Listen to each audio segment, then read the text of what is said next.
Hello student, I am Anuradha Agrawal from Nirmal Sharde classes. Class 8th Maths exercise 9.1 question number 4। इससे पहले मैं question 1 2 डाल चुकी हूँ स्टूडेंट और 3 भी डाल चुकी हूँ। उसका लिंक मैं डाल दूँगी, वरना आपको प्लेलिस्ट में तो आपको सब मिल ही जाएगा।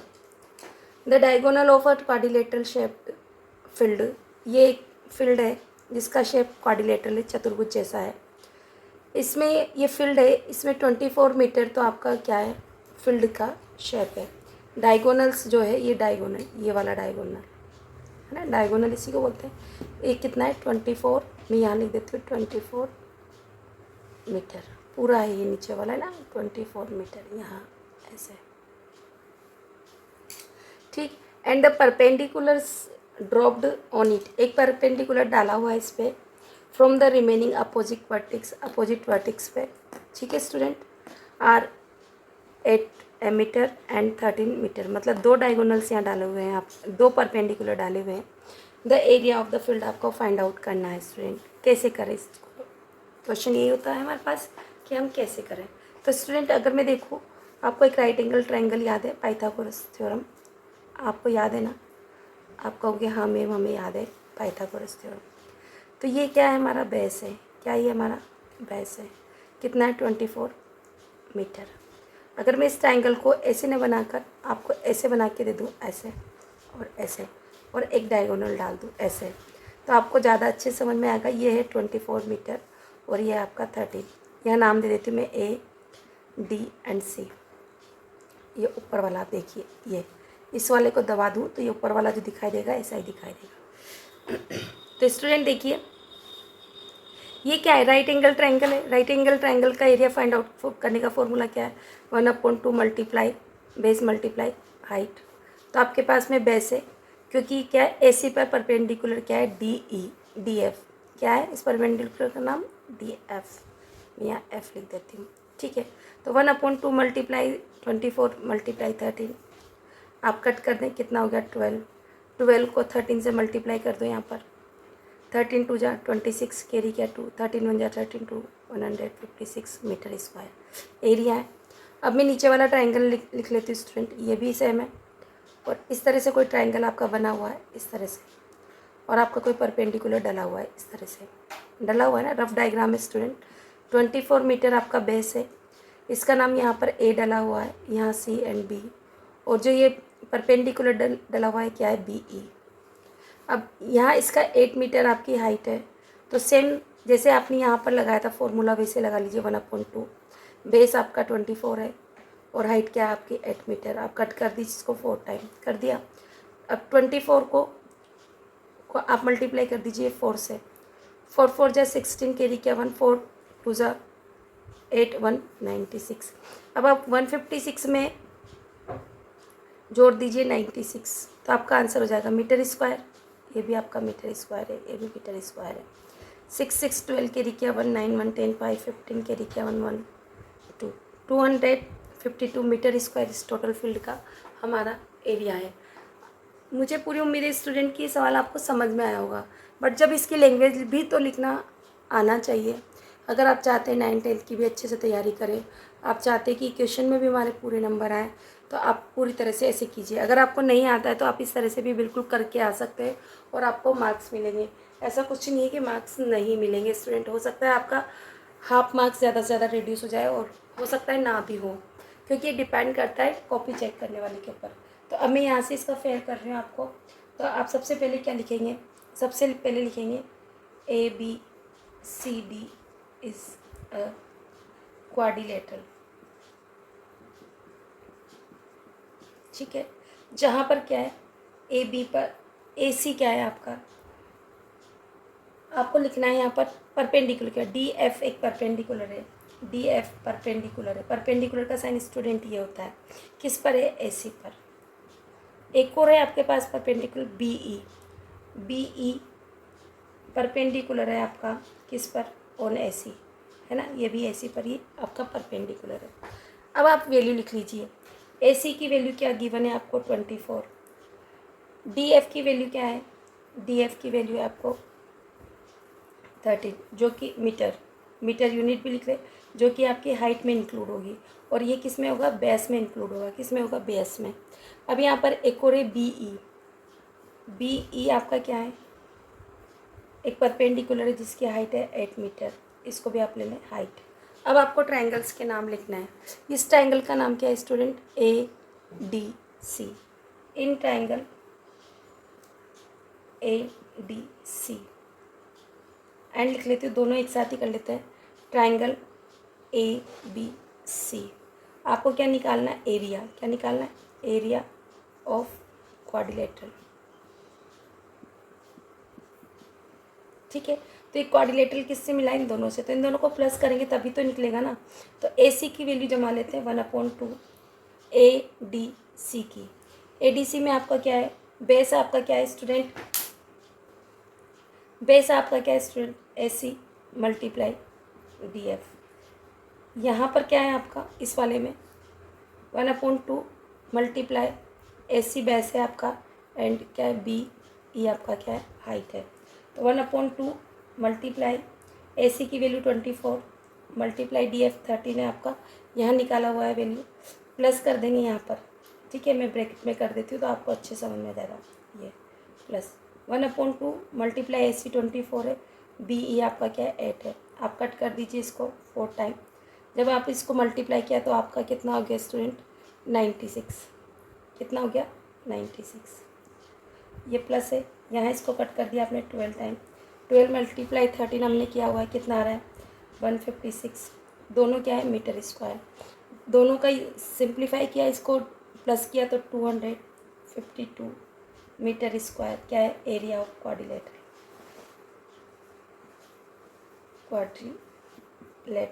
मेरे हिसाब से आपको अच्छे समझ में आ गया होगा। नहीं आए तो वीडियो को रिकैप कीजिए, देखिए और फिर इसको अच्छे से सोल्व करने की कोशिश कीजिए अपने आप से। चलते हैं नेक्स्ट क्वेश्चन 5 की ओर। देखिए स्टूडेंट, क्वेश्चन है the diagonal of a rhombus are 7.5 meter and 12 centimeter. Sorry student, यहाँ CM है, and 12 centimeter, find its area. तो देखो स्टूडेंट, सबसे पहले रोम्बस बना लेते हैं। रोम्बस ऐसा होता है 4 साइड्स आर इक्वल, और रोम्बस के जो डायगोनल्स होते हैं वो क्या होते हैं, परपेंडिकुलर होते हैं। क्या होते हैं स्टूडेंट, परपेंडिकुलर होते हैं। ठीक है, यहाँ 90 डिग्री का एंगल बनता है। तो रोम्बस का फॉर्मूला क्या है एरिया फाइंड आउट करने का, सबसे इजी सवाल है स्टूडेंट। क्या है इसका फॉर्मूला, प्रोडक्ट ऑफ डायगोनल्स। जब दो डायगोनल्स दिए होते हैं ना स्टूडेंट ऐसे, तो रोम्बस के 4 साइड्स इक्वल है, तो मैं ऐसे बना लूँ और ऐसे भी तो बना सकती हूँ ना।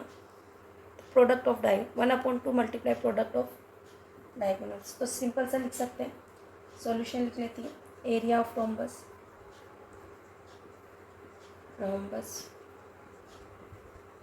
Equal to 1/2 multiply product of diagonal, है ना, प्रोडक्ट ऑफ डायगोनल्स। तो देखते हैं, यहाँ पर आपको नेमिंग वगैरह करने की ज़रूरत नहीं है, क्योंकि यहाँ पर कोई आपको फिगर नहीं दिया है तो मैंने बना दिया। जब आपको फिगर नहीं दिया तो आपको नेमिंग करने की भी ज़रूरत नहीं है, आप डायरेक्ट सॉल्यूशन लिख सकते हैं। 1/2 डायगोनल्स की वैल्यू आपको दी हुई है 7.5 मल्टीप्लाई 12 सेंटीमीटर अपॉन 10 कर दो स्टूडेंट, ज़्यादा इजी हो जाएगा। 2 की टेबल से कट कर दिया हमने 6 टाइम। ठीक है, अब आप चाहें तो इसका डेसिमल लगाएं, चाहे कट कर दे। देखो कट हो रहा है तो मैं कट कर देती हूँ, मैंने डेसिमल हटा दिया, तो मैं 75 कर देती हूँ। 2 की टेबल से काटा 5 टाइम, 2 की टेबल से इधर काटा 3 टाइम, और 5 की टेबल से 5 1 5 5 5 25, 15 5 75। हमारे पास क्या हो जाए 15 multiply 3 equal to 45 centimeter square, क्योंकि जो हमारा एरिया आता है वो हमेशा स्क्वायर में आता है आंसर। आपको पेपर में लिखना होगा द एरिया ऑफ रोम्बस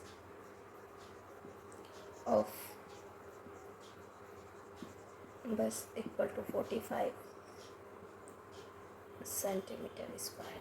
ठीक है स्टूडेंट, ध्यान रखें थोड़ा बनाने में, क्योंकि 5 ऐसा ना लगे, ऐसे 5 ही लगे स्टूडेंट। चलते हैं नेक्स्ट क्वेश्चन के स्टूडेंट। देखिए स्टूडेंट, हम क्वेश्चन नंबर 6 पे पहुंच चुके हैं। Find the area of rhombus whose side is 5 centimeter and whose altitude is 4.8 centimeter. If one of its diagonal is 8 centimeter long, find the length of other diagonals. इस सवाल को सीखने के लिए स्टूडेंट बहुत थोड़ी सी मेहनत आपको करनी पड़ेगी। इसकी पहली बातों को समझना होगा कि क्या कह रहे हैं। ठीक है, मैं भी कोशिश करूँगी कि आपको मैं इजीली समझा दूँ। रोम्बस के आपके 4 साइड्स इक्वल होते हैं स्टूडेंट, और डायगोनल्स जो होते हैं उनकी लेंथ में अंतर होता है। हमने पिछले क्वेश्चन में भी देखा था, 2 डायगोनल्स अलग अलग दिया था। ठीक है, तो जब आप रोम्बस बनाते हैं तो आपने देखा कि ये इसमें 2 ट्राइंगल होते हैं। क्या होते हैं? 2 ट्राइंगल। तो मैंने रोम्बस, अगर मैं ट्राइंगल का फॉर्मूला देखती हूँ, 1/2 मल्टीप्लाई बेस मल्टीप्लाई हाइट होता है ना स्टूडेंट। अब मेरे पास एक और एक 2 ट्राइंगल है, तो मैं 2 ट्राइंगल का निकालूंगी तो ऐसे निकालूंगी। तो यहाँ से जब मैं इसको कट कर दूंगी तो मेरे पास क्या बचता है? Base multiply height. तो ये एक और फॉर्मूला बनता है एरिया ऑफ रोम्बस का। एरिया ऑफ रोम्बस, बस क्या हो गया? Base multiply height. दूसरा क्या है? एरिया ऑफ रोम्बस का फाइंड आउट करना ऑफ रोम्बस। जबकि आपको डायगोनल्स दिए हों तो आप क्या करते हैं? 1/2 मल्टीप्लाई प्रोडक्ट ऑफ 2 डायगोनल्स, है ना, प्रोडक्ट ऑफ 2 डायगोनल्स। तो स्टूडेंट मेरी बात समझ में आई होगी कि एरिया फाइंड आउट करने के लिए, रोम्बस का एरिया फाइंड आउट करने के लिए आपको 2 फॉर्मूला है। फॉर्मूला कैसे बना है स्टूडेंट, मैंने आपको अच्छे से समझा दिया यहाँ पर। और दूसरा area of rhombus find out करने का फॉर्मूला क्या है? जब 2 डायगोनल्स दिए हो तो प्रोडक्ट ऑफ डायगोनल 1/2 आपको लेकर फॉर्मूला करना पड़ेगा। जब आपके पास डायगोनल नहीं है और बेस और हाइट दिए तो आप उससे आप एरिया फाइंड आउट करें स्टूडेंट। तो ये हमारा क्वेश्चन। आप कहेंगे मैम यहाँ बताने की कहाँ ज़रूरत है? तो यहाँ बताने की ज़रूरत इसलिए स्टूडेंट है कि यहाँ पर इस सवाल में इसकी हमें ज़रूरत है। तो देखिए, find the area of rhombus whose side क्या दिए? 5 सेंटीमीटर। ठीक है, एंड एल्टीट्यूड में अगर मैं एल्टीट्यूड डाल देती हूँ, मतलब ये हाइट डाल देती हूँ, तो मेरे को गिवन है 4.8 सेंटीमीटर। तो आपको पता है ये एल्टीट्यूड की तो हाइट है, तो अपन इसी से पहले इसका एरिया निकाल लेंगे। फिर लिखा है if one of its diagonal, यदि एक डायगोनल की लेंथ क्या दिया हुआ है? 8 सेंटीमीटर। अगर मैं ये वाला डायगोनल ले लूँ और इसकी लेंथ 8 सेंटीमीटर डाल दूँ, तो ये खड़ा वाला जो डायगोनल बनेगा उसकी लेंथ आपको पता करके बतानी है। तो फिलहाल मैं सवाल उलझे नहीं, इसलिए इतना ही सोल्व करती हूँ। ठीक है, तो आपको भी ये मिल गया फॉर्मूला, एरिया ऑफ रोम्बस का फॉर्मूला। तो मैं यहाँ से इससे निकाल लेती हूँ। सबसे पहले क्या लेते हैं? लिख लेते हैं यहाँ पर, सबसे पहले सॉल्यूशन लिखते हैं, और सॉल्यूशन में हम लिखते हैं लेट द अदर डायगोनल, लिख के छोड़ देते हैं, other diagonals be x. Height equal to आपको दे रखा है 4.8, क्या दिया हुआ है? सेंटीमीटर। बेस आपको क्या दिया हुआ है? क्योंकि यहाँ लिखा हुआ है ना हुज साइड, और एल्टीट्यूड, जो साइड है वही बेस है, साइड है वही बेस है। एल्टीट्यूड क्या है? आपका हाइट है। तो यहाँ पर हाइट क्या है? यहाँ पर मैं लिख देती हूँ एल्टीट्यूड। एल्टीट्यूड को ही आपको हाइट मानना है। और जो यहाँ पर बेस है ना, बेस यानी कि आप कह सकते हैं जो साइड है इक्वल टू साइड, क्या कह सकते हैं? साइड, जो कितना दिया हुआ है? 5 सेंटीमीटर है। ठीक है स्टूडेंट, तो एरिया ऑफ रोम्बस का फर्स्ट फॉर्मूला लगाती हूँ। एरिया ऑफ रोम्बस क्या है स्टूडेंट? 1/2। लिखने की ज़रूरत नहीं है, मैंने आपको समझा दिया। सिर्फ बेस मल्टीप्लाई हाइट। कैसे आया मैंने बता दिया। बेस में आपका कितना है? 5, और हाइट क्या है? 4.8 सेंटीमीटर। स्टूडेंट यहाँ से देखो डेसिमल हटा देते हैं, 10 लगा देते हैं, है ना। अब मैं इसको हटा देती हूँ यहाँ से। 5 की टेबल से कट गया आपका 2 टाइम, और 2 से कट गया 2 और 4 24। तो area of rhombus first time क्या हो गया आपका? एरिया ऑफ रोम्बस कितना होगा? 24 मीटर स्क्वायर। अब आपको क्या दिया है? If one diagonal of 8 centimetre. अब एक डायगोनल, अब मैं इसको यहाँ से हटा देती हूँ, और यहाँ से मैं आपको बताती हूँ ये वाला, इस डायगोनल की लेंथ दे रखी है 8 सेंटीमीटर। तो इस वाले डायगोनल की लेंथ क्या होगी आपको पता करना है। तो यहाँ पर लिखती हूँ length of one diagonal, given है आपको 8 सेंटीमीटर। कहाँ से आया? गिवन है आपको। ठीक है स्टूडेंट, तो एरिया ऑफ रोम्बस का दूसरा फॉर्मूला क्या है? Area of rhombus. Formula 1/2 multiply product of two diagonal, two diagonals. ठीक है, D1 D2 भी लिख सकते हैं आप। एरिया कहाँ है स्टूडेंट, तो एरिया हमने यहाँ पर निकाल लिया है। एरिया 24 लिख देती हूँ मैं, इक्वल है 1/2 मल्टीप्लाई में क्या है 8 मल्टीप्लाई D। एक्स की जगह मैं D भी मान सकती हूँ, D2 है ना, तो मैं यहाँ लिख देती हूँ D2। आप इसको इससे कट करें 4 टाइम, तो क्या हो गया 24 इक्वल टू 4D²। तो D² बराबर क्या हो गया स्टूडेंट 24/4। ठीक है स्टूडेंट, है ना। D2 D² नहीं D2 इक्वल यानी कि डायगोनल नंबर 2 कट करते हैं 6 टाइम, तो ये क्या है 6 सेंटीमीटर। आपसे क्या पूछा गया है, find the length of other diagonal, तो आंसर लिखेंगे आप लेंथ ऑफ अदर